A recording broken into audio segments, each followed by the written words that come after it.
Hi, I'm Christi Friesen, and thank you for joining me here at Fire Mountain Gems and Beads Jewelry Making Studio. And guess what we're going to do today? We are going to learn everything there is to know about polymer clay in as short a time as it takes me to tell you. And then you are going to have a new addiction. So I'm just warning you, after I tell you how amazing polymer clay is, you probably are going to want to spend the next 6 or 7 years playing with it. So just warning you, if you don't have that kind of time, I'll give you the shortened version and you can have maybe 2 or 3 years worth of fun forever. Okay, polymer clay. What we have is all kinds of brands of polymer clay, including Premo, which is my favorite. All polymer clay is amazing. Anyone you use is going to be terrific. Each brand has its own different little quirks and things that it does best. I'm a Premo gal because I do a lot of sculpting and a lot of mini canes, and Premo works beautifully for that. Other clays are good for more extended and complicated canes, and if you don't know what a cane is, I'll tell you that in just a second. And other clays are good for working with your children because they're soft and they're easy to use, etc. But we're going to talk about Premo a bit today because I love it. So Premo comes in little easy to use packages, and you can get those right here at Fire Mountain Gems and Beads, of course. And I've opened one up so you can see how soft and flexible it is. That's how clay is supposed to be. If it's hard as a rock, because you left it in the dashboard of your car and it baked, all you can do is build a little fort with it. So you want to keep your clay nice and soft by storing it properly, which is our basic tip number 1, storage.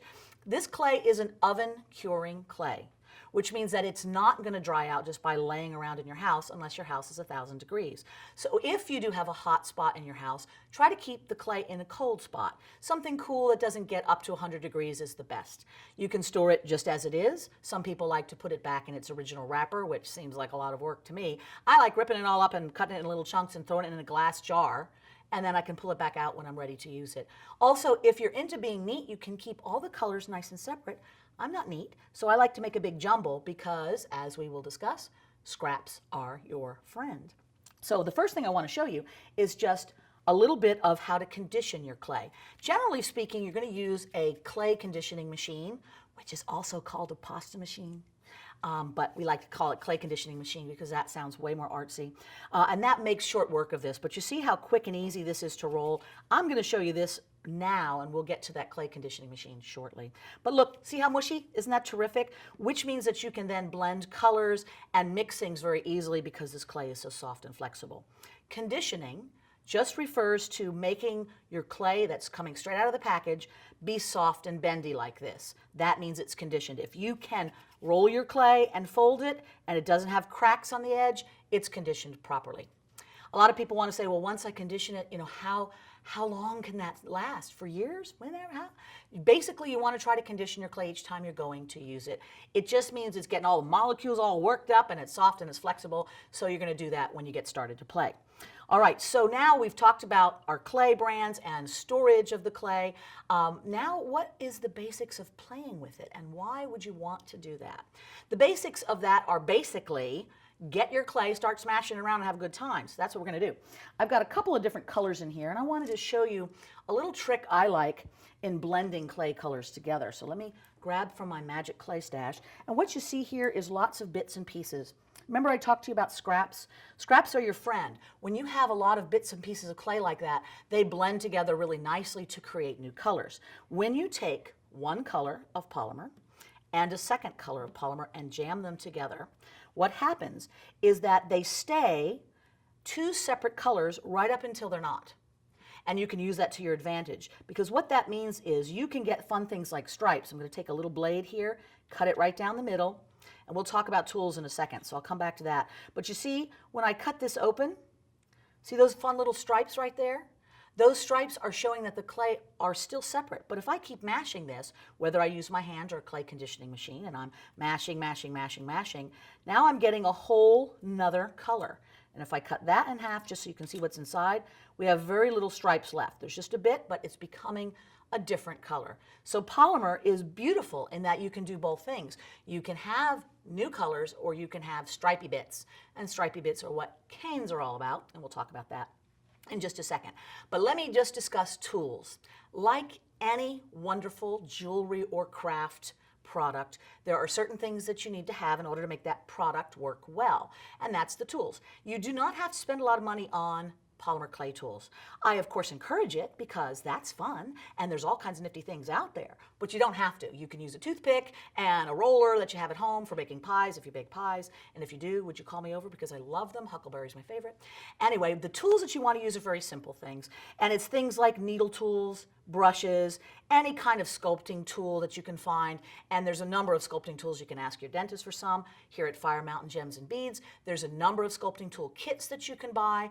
Just about anything will work with clay. Metal works the best, but plastic and wood are also acceptable. This is your best tool. Not my fingers, yours. Fingers are terrific. Fingers do all the blending. Fingerprints can make wonderful texture, all that good stuff. So don't underestimate the cheapness of having a good set of fingers. Then the last one I wanted to tell you about that is very important with polymer clay is a cutting blade. And as you can see, this has a really sharp edge. Keep that away from all your arteries and fingertips because blood on your polymer clay, although pretty at first, tends to darken in the oven and it doesn't look as good after that. So keep the sharp edge down and away from your fingers. There's often like a kind of a funky little sharper edge on the corner, and there are some blades that have little handles on the edges if that's something you worry about. So if you're working with kids, be careful about this. You may want to give them a more dull knife to cut their clay with or cut it for them. Okay, so that's tools. The only other tool I would mention is wire cutter and pliers. You don't use that specifically on your clay, but you do use it to add beads and things to your clay. Yes, you can add beads to your clay. This clay does not shrink in the oven, which means when you jam stuff in it, it stays there. There's no cracking, so you can put any kind of bead that will make it in the oven. Most polymer clays bake, which is how they're fused to turn into the hard and finished product that we know and love. And they're baked at about 275 degrees. Some have a little more, a little less. Read the package, it'll tell you right on there if you can't remember. But once it's fused, anything you've stuck in it will stay as a part of that. So as you're designing, you can stick in feathers, you can stick in beads of all kinds, you can stick in crystals and fossils and paper and fabric, anything that can go in the oven. If you're not sure if something that you've picked will be able to stick in the clay and go in the oven, I suggest you take a little piece of tin foil, you put that thing on it, you put it in your preheated oven. If it bursts into flames, don't use that. Anything else is good to go. And as you know, any kind of stone and glass and bead, the sky's the limit on what you can stick in clay. So since we're talking about that, why don't I show you how to do that? Because that seems to be something you might want. I'm going to take a bit of clay, pretend that this is a marvelous pendant that's just ready for some beads to be added. And I have a whole bunch of beads. How convenient is that? One of the tools I didn't tell you about yet, but I bet you could guess, is a needle nose tweezer that helps stick beads into clay if you have giant sausage fingers like I do. And then the other thing we want is just some wire. This is just a 28 gauge, craft wire. It's fabulous for inserting into a bead. And here I have a bead with a wire inserted. Let me see if you can see that right there. So I've got just a little piece of coral, I've got a wire in it, and I am going to take that, use pliers to grab it, and then twist. So what I'm doing is I'm twisting a little tail, and you might be asking yourself, well, why?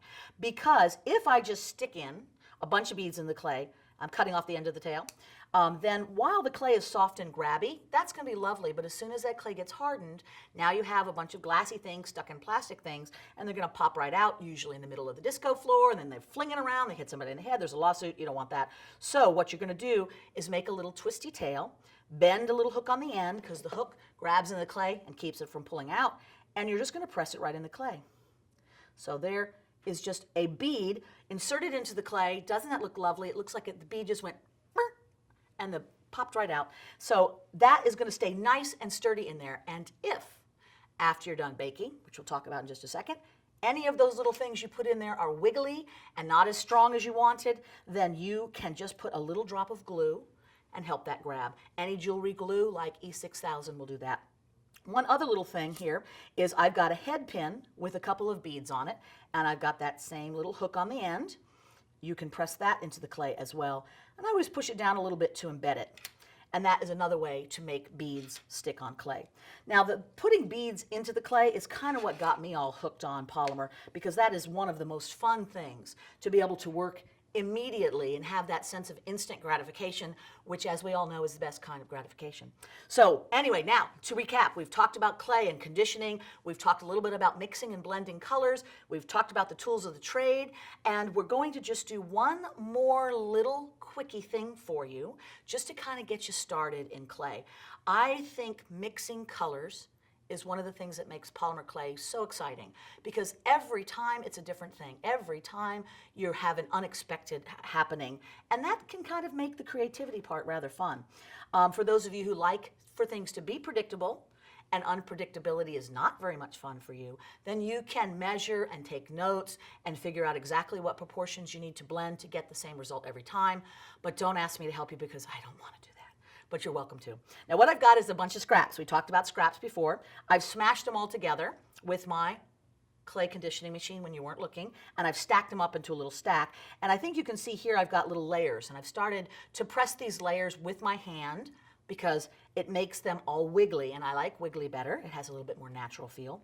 What I'm doing here is, I'm going to call it a tornado twist for lack of a better term, but it's a nice way of making a fun little blend, so that as you mix your clays, you get lots of color all at once. So what I've done is I've ripped and stacked, and I'm smashing. These are very technical terms. They will be on the quiz at the end. So I'm smashy, smashy, smash, and then you roll it up just like you're making a little taquito. And then I'm going to roll that so that all of those layers are now swirled around, and now I'm twisting, a little tornado twist. And as I twist, I'm pushing my hands towards each other, because if you twist and make them longer, you have a rope, and there's really not much you can do with that. Now I've got my little twisted blend there, and I'm going to chop it right in half with my blade. Remember, that shiny, pointy, bladey side is down to the bottom. And can you see what's inside? Look at all that little tornado twist in there. This by itself is just fun. You can do that all day long. You come home from work, you're a little brain dead, you want to play, don't really know what to do. Make a few of those, because that'll get you in a creative mood. It's easy. You can snack and watch TV at the same time. What's not to love? And then this easily will go from here into a blended. Now let me grab my pasta machine for you. A little bit of a blended fun. This is a fun little machine, and if you'll notice, there's a knob on the side. You pull that knob out and spin it around. There's numbers, and it makes the little rollers, which are right here. That gets them wider or smaller depending on how squashy you want it to be.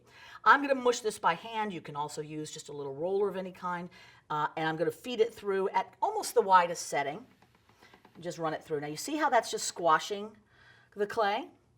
And one side's boring, one side's interesting. Each time the clay goes through, because it's a thick piece getting squished, it's going to blend, and that blend is where all of those smeary, lovely colors come in. If you keep doing that, and what I'll do then is I'll look it all over and go, that amuses me, I like that the best, so I'm wrapping it into a little present for myself with the fun stuff here, and I'm going to run it back through the machine. So you can see I've folded the part that sickens me out of my way, and I'm going to run it back through.